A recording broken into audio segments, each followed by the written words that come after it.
Dando continuidade aí à nossa lição, amados, agora no nosso tópico de número 2, né? O tópico de número 2 vai falar sobre o templo do milênio, né? O templo do milênio. Vamos ler aqui na nossa revista para a gente entender o que está dizendo esse templo.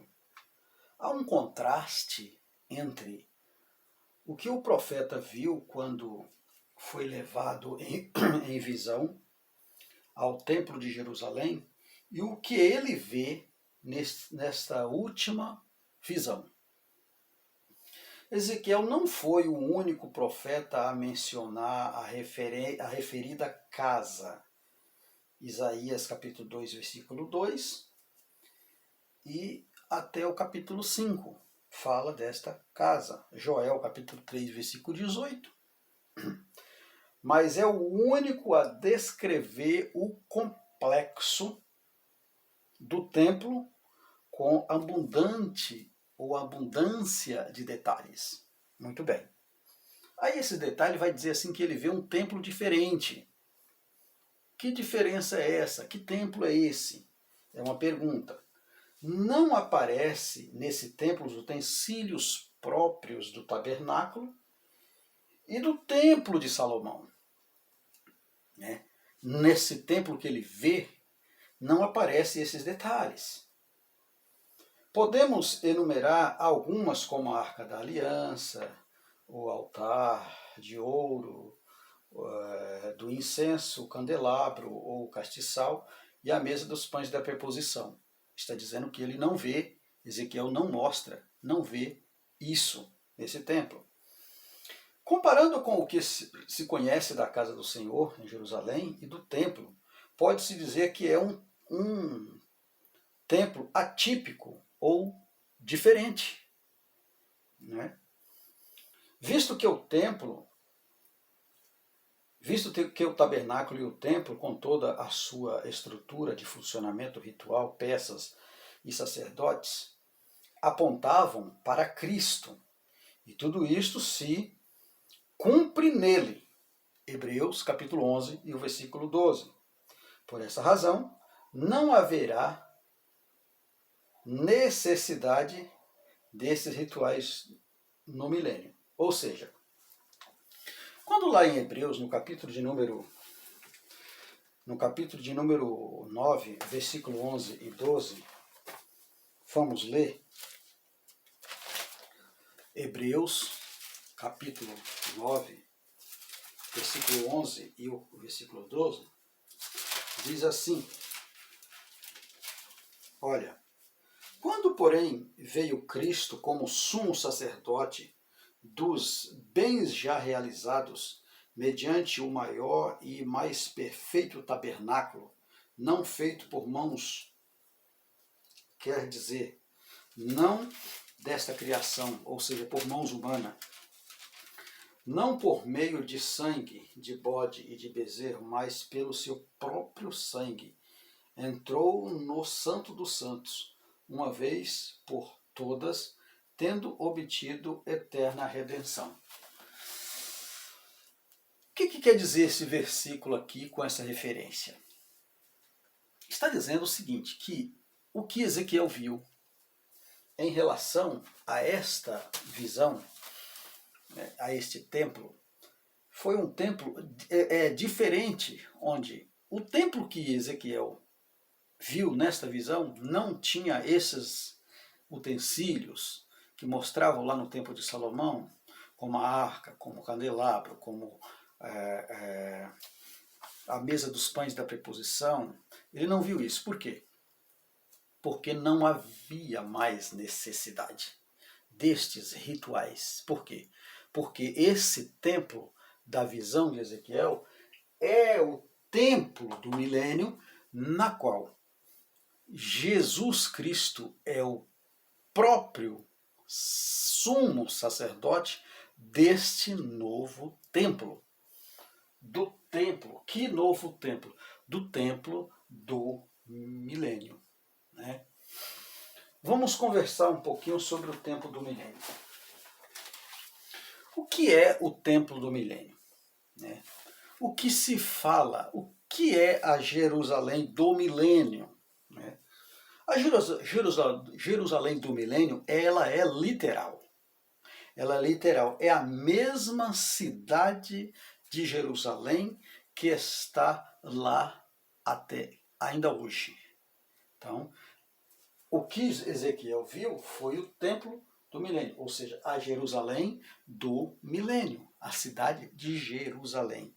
E quem é a cidade de Jerusalém do milênio? É a mesma cidade de Jerusalém que está hoje lá. E como que é, irmão Edson, esse negócio? Ó, é que vai ser essa cidade de Jerusalém, ela será dividida quando? Quando do governo de Cristo, dos 1000 anos, que Jesus irá governar direto de Jerusalém.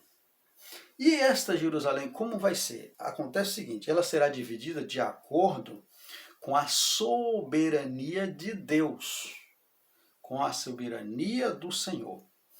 Vai ser dividida, Israel, não só Jerusalém, mas como todo Israel, vai ser dividido para as 12 tribos. Para as 12 tribos. E em Jerusalém haverá na própria cidade de Jerusalém, haverá uma cidade quadrada, como fala, né, onde, né, essa cidade terá será denominado essa cidade quadrada dentro da cidade de Jerusalém, né, um espaço que será demarcado, ela será denominado o Senhor está ali. O Senhor está ali. Mas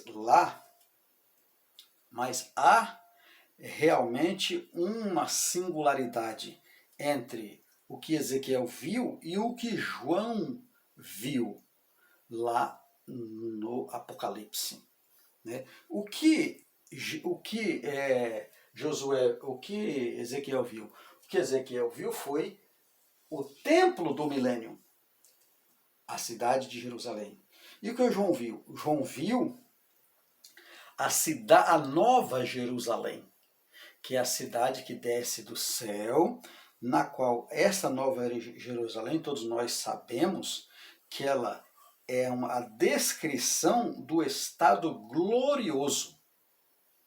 Entendeu? Do estado glorioso, na qual no livro de Romanos, no capítulo de número 8, e o versículo de número 18 ao 24, vai nos dizer o seguinte, ó. Porque, para mim, tenho por certo que as aflições deste tempo presente não são para comparar com a glória com a glória que em nós há de ser revelada. Porque a ardente expressão da criatura espera a manifestação dos filhos de Deus, porque a criação ficou sujeito à vaidade, não por sua vontade, mas por causa do que a sujeitou, na esperança de que também a mesma criatura será libertada da servidão, da corrupção, para a liberdade da glória do Filho de Deus. Ou seja,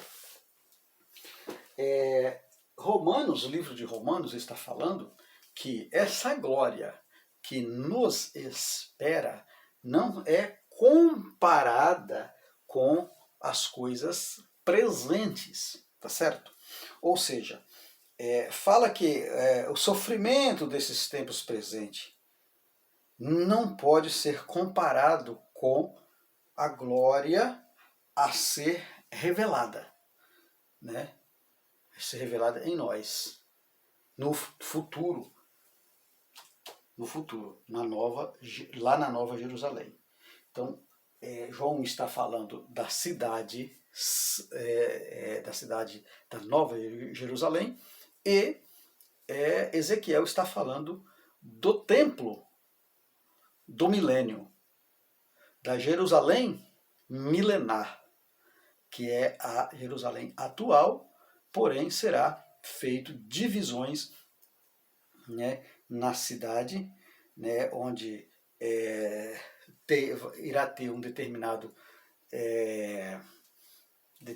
demarcação, vamos dizer assim, onde será denominado o Cristo, o Senhor está ali, e há realmente uma singularidade, né, ou uma similaridade entre as duas cidades, entre o que o João viu e o que Ezequiel viu em visão. Tá certo? Então, isso é a diferença. Como vai dizer que um templo diferente? Por quê? Por causa dessas diferenças que João viu e que Ezequiel não viu, né, com relação aos utensílios do templo, porque não havia mais necessidade de haver os utensílios, porque o próprio sacrifício foi o Senhor Jesus no novo templo, ele como novo templo para restaurar Jerusalém. Então, não havia mais necessidade de utensílios, porque ele é o sumo sacerdote, o próprio, né, restaurador de Israel. Muito bem. Uma dispersão diferente. Olha,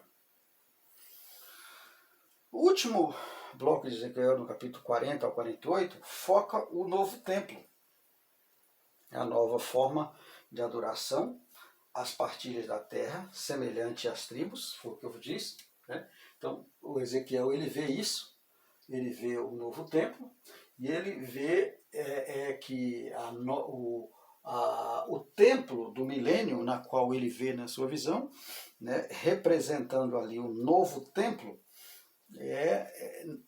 vai estar trazendo a alusão, mostrando, né, ali a partilha da terra para as 12 tribos. Né? Então ele tem a visão do templo do milênio. Ezequiel tem a visão do templo do milênio. É diferente da Nova Jerusalém que João viu.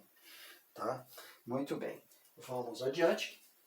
Os tempos, a dispensação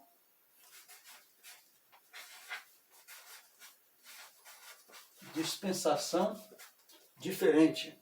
No capítulo 40 ao capítulo 48, foca no templo no templo e a partilha das terras santas, na qual eu disse. Né? Então, vai mostrar que essa dispensação aqui, ela é diferente. Por quê? Porque o que Ezequiel viu foi focando, né, o novo templo na partilha das terras santas.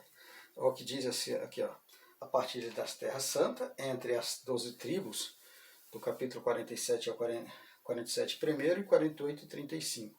Tudo isso aponta para Israel, tudo isso aponta para o milênio, o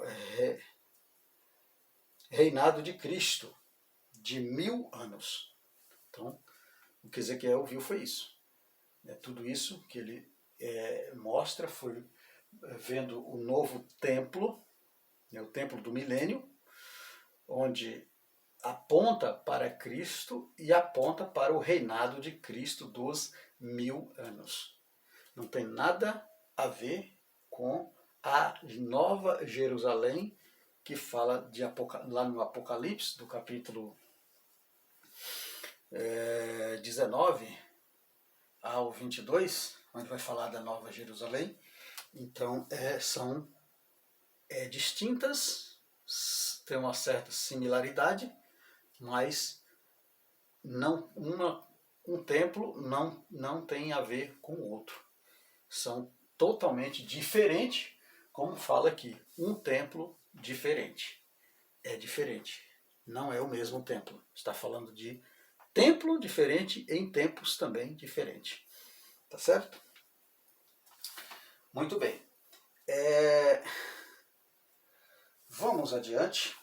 Vamos ao nosso tópico de número 3. O tópico de número 3 vai falar sobre a santidade e glória. Santidade.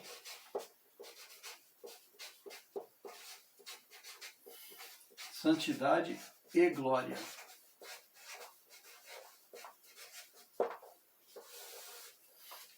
O que é isso? Santidade e glória.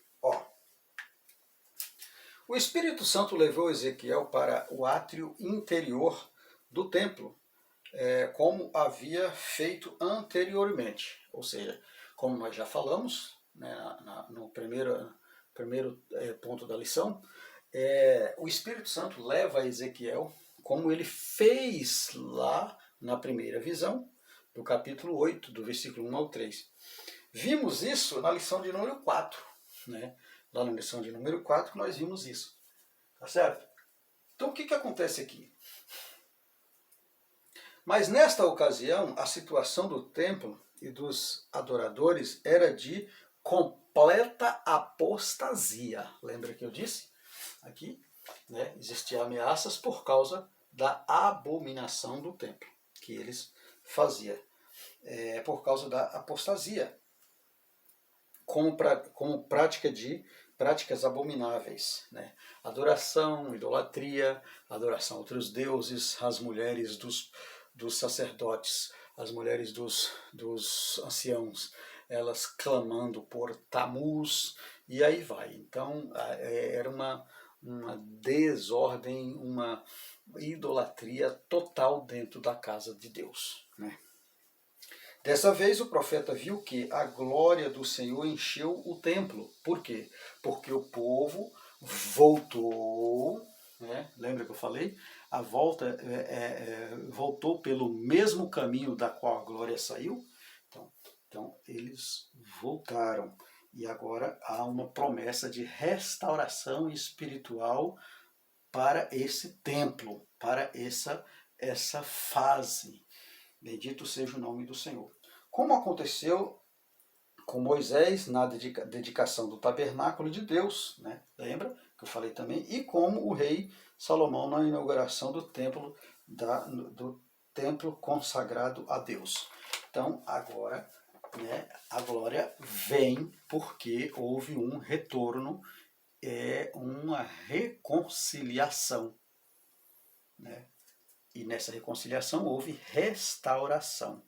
Na restauração, Deus volta a sua glória, volta por onde? Pelo mesmo caminho na qual saiu, porque o povo se arrepende. Tá? O retorno da glória de Javé significa a volta da presença de Deus no meio do seu povo.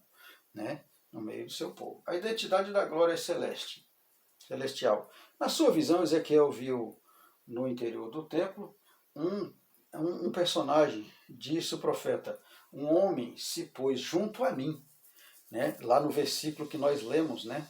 No versículo 6, pela característica tudo indica se tratar do anjo do Senhor, que é o próprio Deus, o próprio Javé, o próprio Deus.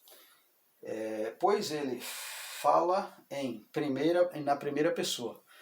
Por que a identificação? Porque o anjo falou na primeira pessoa, quando ele diz assim, este é o lugar do meu trono e o lugar das plantas dos meus pés. Então ele está falando nele, na primeira pessoa. Então isso fez ele o identificar que quem estava falando ali era o próprio Deus, o anjo do próprio Deus. Era Deus na sua teofania, né? O próprio Deus, o anjo do Deus de Israel, falando ali, né? Através daquele homem que se punha de pé de frente dele. Santidade para sempre. Olha, meu amado, no versículo 8 e o versículo 9 vai estar falando, assim como a idolatria foi erradicada definitivamente do meio do povo de Israel durante o exílio na Babilônia, do mesmo modo toda a abominação e a prostituição desaparecerão do meio do seu povo. Né? Ou seja, quando existe algo que desagrada a Deus por causa da santidade, né? Quando isso é retomado, há reconciliação, há arrependimento, aí o que nada pode impedir que Deus, que a sua presença retorne para aquele, uma vez que houve realmente arrependimento de coração. O que diz lá no livro de Crônicas, no capítulo de número 7, versículo 14. Segundo as Crônicas, no capítulo 7 e o versículo 14, vai dizer o seguinte, ó. Segundo as Crônicas, capítulo 7 e o versículo de número 14, ó. 7:14. Se o meu povo, que se chama pelo meu nome, se humilhar e orar, e buscar e se converter de todos os seus caminhos, então eu ouvirei dos céus, perdoarei os seus pecados e sararei a sua terra.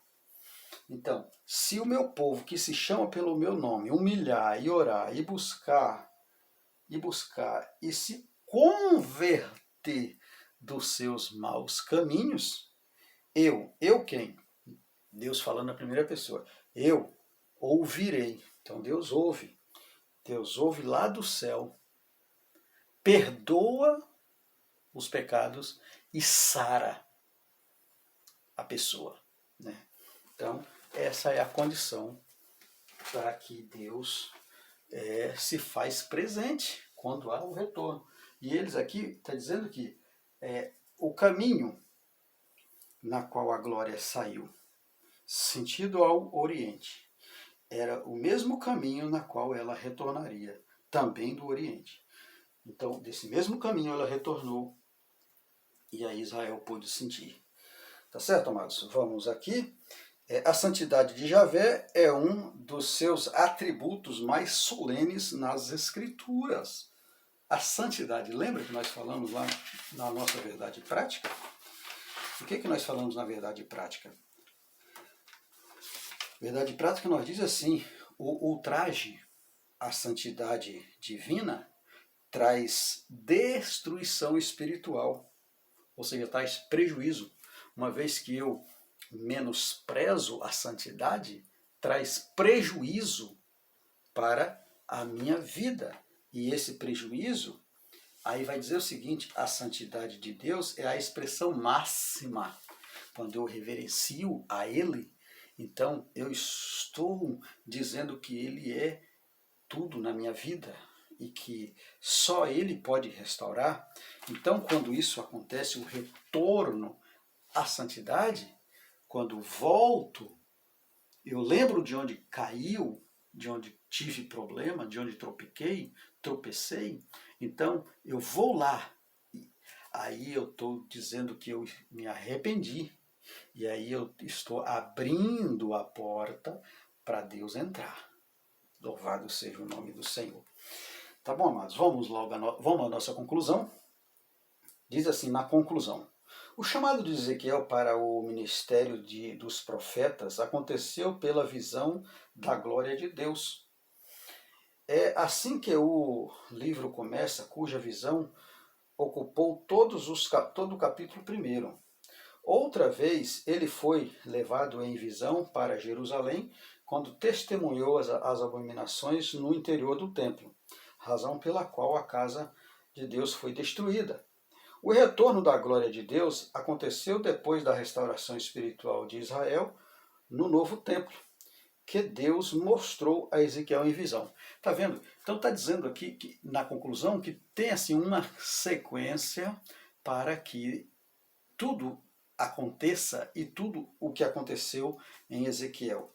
Quando diz que o chamado dele para profeta aconteceu ele tendo uma visão da glória de Deus.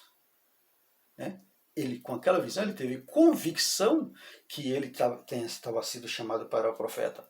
E assim também vai dizer que esse relato ocupa todo o primeiro capítulo do livro de Ezequiel. E se você vai lá conferir, você vai ver que realmente todo o primeiro capítulo do livro de Ezequiel fala desse relato da glória de Deus que ele viu. Tá? Aí vai dizer que a outra vez foi levado em visão a Jerusalém quando testemunhou as abominações do templo. Deus usando Ezequiel da mesma maneira. Louvado seja o nome do Senhor. E por esta visão, por essa razão, o templo foi destruído. Por quê? Por causa das irreverências de idolatrias que estavam acontecendo na casa de Deus. Tá certo, amados? Aí vai dizer que o retorno a todo esse complexo de ameaças, todos esses problemas, o retorno só poderia acontecer mediante uma restauração. Né? E a restauração foi tomada pelo mesmo caminho na qual a glória saiu. O mesmo caminho de volta, o caminho inverso, né? Deus operou. E assim a glória foi restaurada. Amém, amados? Que Deus em Cristo continue nos abençoando. Até a próxima aula, se o Senhor assim nos permitir. Que Deus abençoe.